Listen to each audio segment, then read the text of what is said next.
Hello everyone, this is Anajin here, a trainer and a counselor। क्या आपके साथ भी ऐसा हुआ है कि जब आप स्टेज पर पहुंचे हैं और आपके पैर कांपने लगे हो, आपकी हार्ट बीट थोड़ी ज्यादा फास्ट होने लगी हो?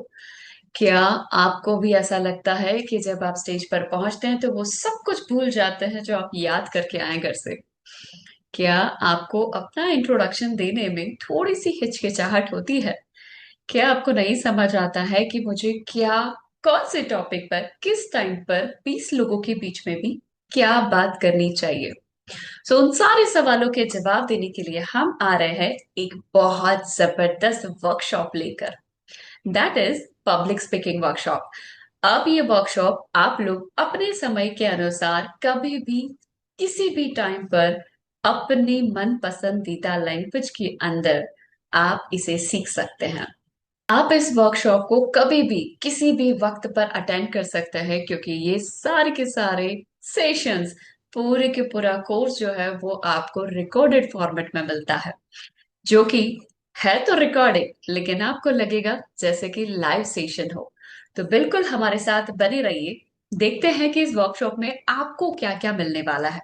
First of all, what is the public speaking? क्या होता है ये पब्लिक स्पीकिंग? और इससे लगने वाला जो डर है, उस फोबिया को कहा जाता है ग्लोसोफोबिया। जिस इंसान का हार्ट बीट बहुत फास्ट हो जाता है, जिसे चक्कर सा आने लगता है, जो स्टेज पर जाने के बाद जितना रटा है, जितना याद किया है, वो सब कुछ भूल जाता है। उस फोबिया को, उस लगने वाले डर को कहा जाता है ग्लोसोफोबिया। यस, इस ग्लोसोफोबिया को एक्सचेंज किया जा सकता है, ओवरकम किया जा सकता है, रिड्यूस किया जा सकता है विथ एक्साइटमेंट।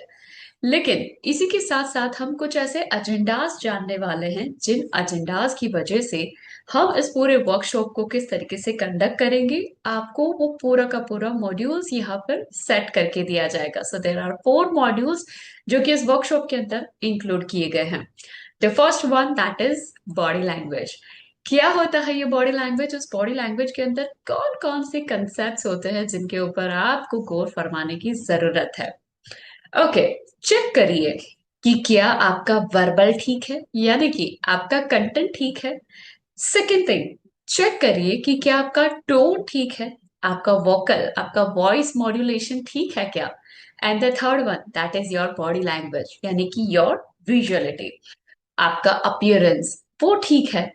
क्योंकि कहा जाता है कि एल्बर्ट महाराबियन स्टडी के थ्रू ये पाया गया है कि जब आप स्टेज पर खड़े होते हैं, जब आप पब्लिक स्पीकिंग के लिए रेडी होते हैं, जब आप अपनी स्पीच को हाथ में लेकर के, जब आप रीड करने वाले होते हैं या फिर माइक हाथ में लेकर के जब आप कुछ कहने वाले होते हैं, तब सबसे ज्यादा इम्पैक्ट अगर लोगों पर कोई चीज डालती है तो वो है आपका बॉडी लैंग्वेज।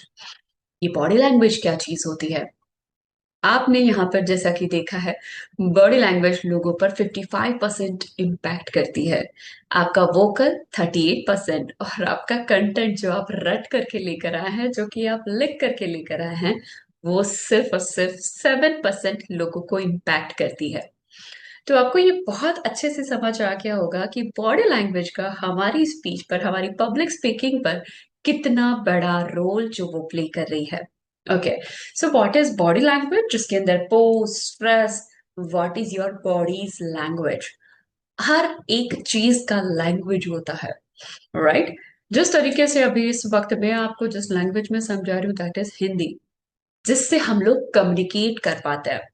कहा जाता है कि एक ओरल कम्युनिकेशन जो है, जिससे कि आप बात करते हैं, जैसे कि आप शब्दों में बयां करते हैं, उससे कई गुना ज्यादा इम्पैक्ट होता है जब आप बॉडी लैंग्वेज में बात करते हैं। यानी कि आप नॉन वर्बल कम्युनिकेशन को वर्बल कम्युनिकेशन के साथ कनेक्ट करके जब आप लोगों को कम्युनिकेट करते हैं, जब कोई बात समझाने की कोशिश करते हैं, तो बहुत ही इजीली समझ में आ जाती है। राइट, सो क्या क्या इसके अंदर इंक्लूड होता है, वो सारी चीजें हम लोग इस पूरे वर्कशॉप के थ्रू सीखने वाले हैं। जहाँ पे हमारे काइनेसिक्स आ जाएंगे, यानी कि हमारे हेड मूवमेंट्स क्या होंगे, हमारे आई मूवमेंट्स क्या होगा, आई कांटेक्ट क्या होगा, हमारी स्माइल कितने टाइप की होती है, right? That is body language. Now the second thing जो कि हम बात करने वाले हमारे वॉइस मॉड्यूलेशन पे, and this is very very fruitful. कई बार बिना किसी आपको कई बार ऐसा लगा होगा, कई बार मौका भी मिला होगा आपको, जब सामने वाला आपको कुछ कह रहा है लेकिन आपको लगा कि वो नाराज है, सिर्फ उसने बताया नहीं है कि वो नाराज है, लेकिन उसके बात करने के तरीके से यानी कि टोन से आप ये फील कर लेते हैं, वो आप चीज कैच कर लेते हैं कि सामने वाला नाराज है। Right, that is voice modulation. बहुत अलग अलग टाइप के फीचर्स जो हम इसमें चेक करने वाले हैं। What is your pitch? Pitch का मतलब होता है आपके वॉइस का वॉल्यूम। आपकी आवाज का जो वॉल्यूम है वो हाई है, मीडियम है, या फिर लो है। किस टाइप का पिच है, that is your volume. Pace यानी कि स्पीड। आप जो बात कर रहे हैं या तो आप बहुत जल्दी फास्ट फास्ट बात कर रहे हैं, अगर मैं आपको पूरा वर्कशॉप बहुत ही फास्ट फास्ट लैंग्वेज में बहुत ही फास्ट स्पेस के अंदर, स्पीड के अंदर अगर समझाने बैठूं तो डेफिनेटली आपको बात समझ में इजीली नहीं आएगी। Right, so what is your speed? आपकी स्पीड क्या है और क्या होनी चाहिए? कौन से टाइम पे क्या स्पीड होनी चाहिए, उसके बारे में हम जानेंगे। And the third thing, that is tone. आपका टोन क्या होना चाहिए? What is your tone? Tone means emotions. When you include your emotions in your words, in your voice, when you add your emotions in your tone, definitely it become impactful, or it impressive. It may be. So what is it? That is voice modulation, जहां पर हम अपनी voice के साथ ups down, जहां पर हम level up down करते हैं, पिच को हिलाते हैं, पेस को हिलाते हैं, टोन के साथ काम करते हैं, पोज के साथ काम करते हैं। पोज, यस, बहुत सारे चिन्ह जो हमने हिंदी में सीखे, बहुत सारे से मार्क्स जो हमने इंग्लिश में बचपन में सीखे थे, that is exclamatory mark, question mark, right, commas, full stops. इन सब की अपनी लाइफ में एक अहमियत है। इन सबको रेस्पेक्ट हमें देनी है, और इन रेस्पेक्ट को देने के साथ साथ हम किस तरीके से अपनी स्पीच के ऊपर थोड़ा फोकस कर सकते हैं, वो हमें सीखने को मिलेगा through the voice modulation. Yes, and the next thing, using visual aids. Whatever you are explaining, right? When you use some visual characters, like अगर आप कोई स्पीच दे रहे हैं, कोई टॉपिक आपने सेलेक्ट किया है, और उस टॉपिक के रिगार्डिंग अगर आपके हाथ में कोई चार्ट पेपर है, कोई पेंटिंग है, या फिर कोई ड्राइंग है, या फिर कोई पीपीटी है, कुछ ऐसे विजुअल एड्स जो आप ऐड कर सकते हो अपनी प्रेजेंटेशन के अंदर, अपनी पूरी के पूरे स्पीच को सिर्फ बोलने के साथ साथ अगर आप दिखा भी सकते हैं साथ में, तो डेफिनेटली सामने वाले पे ज्यादा इम्पैक्ट करता है। यस, कहा जाता है ना कि जो चीजें देखी जाए, सुनी जाए, या एहसास की जाए, वो चीजें ज्यादा लंबे टाइम तक याद रहती है। सेम एज इट इज, आपको अपने स्पीच में क्या क्या चीजें ऐड करनी चाहिए, वो भी हम लोग यहाँ पर आपको एक्सप्लेन करके दिखाएंगे। Yes, there are so many techniques to remove और overcome your anxiety and fear. किस तरीके से हमारी एंजाइटी को, हमारी नर्वसनेस को किस तरीके से हम रिड्यूस करें या ओवरकम करें, उसी के लिए हम यहाँ पर कुछ ऐसी टेक्निक्स जो इंक्लूड कर रहे हैं। कुछ ऐसी टेक्निक्स आपको यहाँ पे सिखाई जाएगी जो नॉर्मल यूजुअली आपको यूट्यूब पे देखने को मिलेगी, लेकिन कुछ आपको टेक्निक ऐसी भी मिलेगी जो शायद आपको यूट्यूब पे देखने को ना मिले, शायद किसी और की वीडियोस के अंदर आपने ये नहीं सुना होगा। कुछ ऐसी टेक्निक्स भी हम यहाँ पर लेकर के आए हैं। तो डेफिनेटली रेडी हो जाइए इस पूरे कोर्स को अच्छे से अटेंड करने के लिए, क्योंकि इट्स वेरी इंपॉर्टेंट। 20 लोगों के सामने बोलना या 100 और 1000 पीपल के सामने बोलने में जो एंजाइटी और फियर लगता है, उसे रिड्यूस कर लिया अगर आपने, सोचिए आपका नेम एंड फेम क्या होगा। सोचिए लोग आपको लंबे टाइम तक याद रखेंगे। सोचिए कि आप कितना बड़ा फेम जो आप सिर्फ और सिर्फ पब्लिक स्पीकिंग और स्टेज फियर को रिमूव करने से पा सकते हैं। आपके फेम से आपके बीच में जो एक बहुत लंबा सा जो एक गैप है, उस गैप को ओवरकम करने के लिए, उस गैप को कम करने के लिए ये टेक्निक्स जो बहुत हेल्पफुल हो सकती है। राइट, सो यस, एक छोटा सा एग्जाम्पल जो हम देना चाहेंगे कि व्हाट इज योर इंट्रोडक्शन। बचपन में सब लोगों ने बताया होगा कि आपको इंट्रोडक्शन में क्या क्या बोलना है। जब नए टीचर आते थे स्कूल में, तब आपको याद होगा कि आप अपने इंट्रोडक्शन में अपनी मम्मी का नाम, पापा का नाम, खुद का नाम और अपनी लास्ट स्कूलिंग कहाँ से करी या फिर लास्ट क्लास में आपने कितने ग्रेड्स बनाए। सिर्फ ये चीजें जो आपको एक्सप्लेन करके बतानी होती थी। लेकिन जैसे जैसे आप बड़े होते चले गए, स्कूलिंग खत्म हो गई, कॉलेज खत्म हो गया, नाउ अगर आपसे अभी इस टाइम पे कोई पूछे कि what is your introduction, come on introduce yourself, तो आप क्या बताएंगे? तो आपको क्या बताना चाहिए जब आप स्टेज पर जाए? गारंटेड बहुत सारे ऐसे लोगों को हमने ये इंट्रोडक्शन सिखाया, उन्हें सच में नहीं पता था कि सबसे पहले आपको अपने नाम से भी पहले जो आपको अपने आप को इंट्रोड्यूस करना है, वो ग्रैटिट्यूड से करना है। सबसे पहले स्टार्टिंग आपकी ग्रैटिट्यूड से होनी चाहिए, यानी कि thank you for giving me this opportunity to introduce myself. The simple thing, जब जब आपको स्टेज मिले या माइक हाथ में मिले या फिर आपको वो मौका मिले जहां पे आपने अपने आप को इंट्रोड्यूस करना है, वहां पर सबसे पहले आपको उस सिचुएशन के लिए, उस एनवायरमेंट के लिए, उस मौके के लिए, उस अवसर के लिए सबसे पहले ग्रेटफुल फील करना है। So please say thank you first. All right. Then after introduce yourself, like what is your name? My name is this. What is your profession? What is your qualifications? Yes, include your hobbies because some hobbies जो सामने वालों को attract करती है, कुछ ऐसी hobbies होती है जो आप बताते हैं तो लोगों को आश्चर्यचकित लगता है, oh my God he is engineer and his hobbies are travelling. Right, so different way में जब आप उस तरीके से एक्सप्लेन करते हैं तो लोगों को दिमाग में रह जाती है, वो चीज बैठ जाती है और वो लंबे टाइम तक रहती है। ये याद रखिए, स्टेज पर जा करके सिर्फ अपना इंट्रोडक्शन दे के नहीं आना है।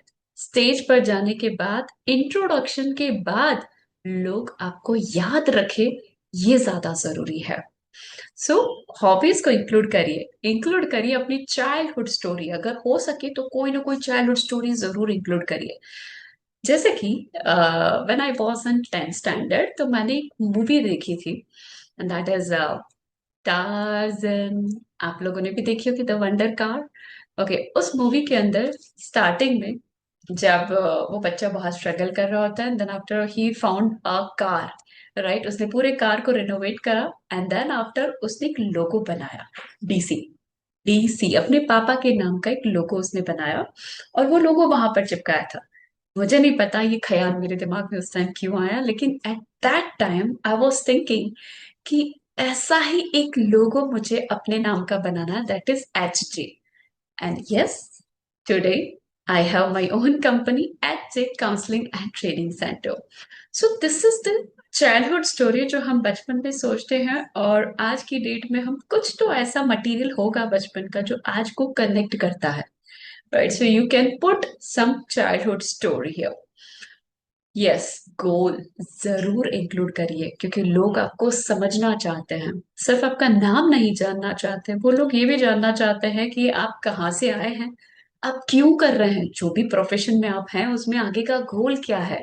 अगर आप शेयर करना चाहते हैं तो डेफिनेटली गोल शेयर कर सकते हैं, अदरवाइज अपने गोल के आसपास का कुछ मटेरियल जो आप शेयर कर सकते हैं।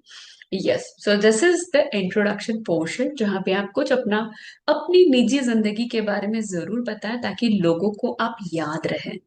राइट, इंट्रोडक्शन बताने के लिए नहीं बताना है, लोगों के दिमाग में छपने के लिए बताना है। So this is all the criteria जो कि हम लोग इंक्लूड करने वाले हैं अपने वर्कशॉप के अंदर। काफी ऐसे क्राइटेरियाज जो हम लोग जानेंगे।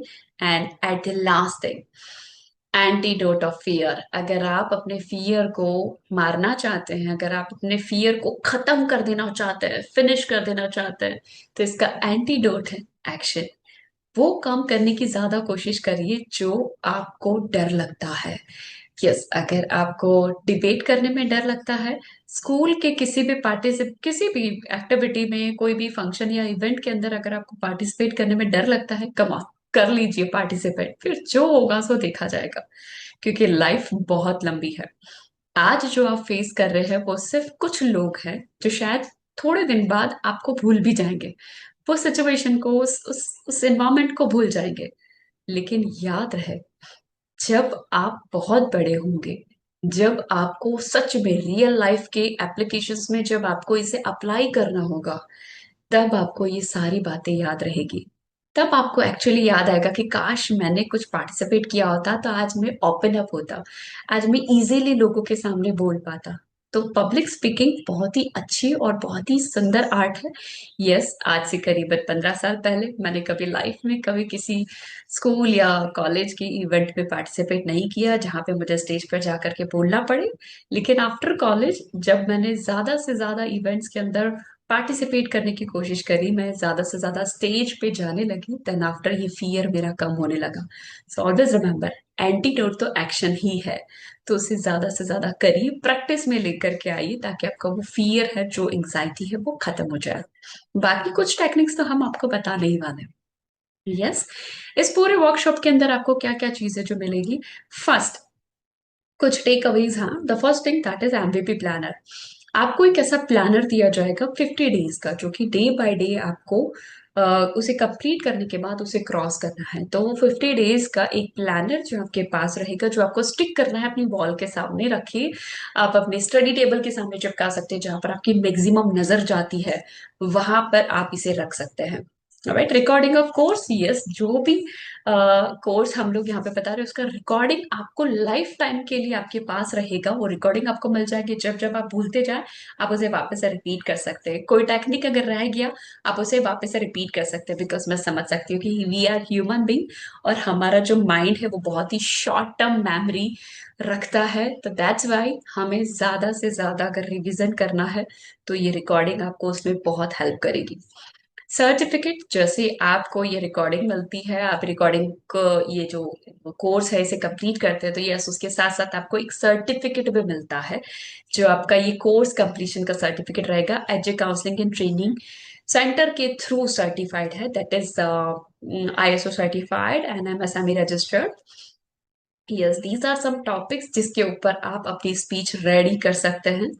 तो अगर आप इसमें से कोई टॉपिक चूज करना चाहें तो कर सकते हैं, अदरवाइज आप कोई और टॉपिक भी लेकर के आप हमें कोई भी किसी भी टाइप का स्पीच बना करके आप हमें सेंड कर सकते हैं। There are so many types of speech, informative, persuasive और इंटरटेनिंग। अलग अलग टाइप की स्पीच है जिसके बारे में भी आपको वर्कशॉप के अंदर जानने को मिलेगा।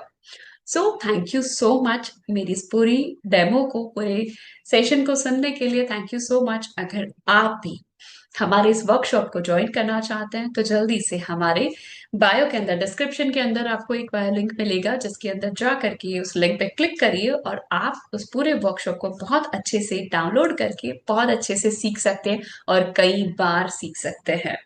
Thank you so much. Thank you.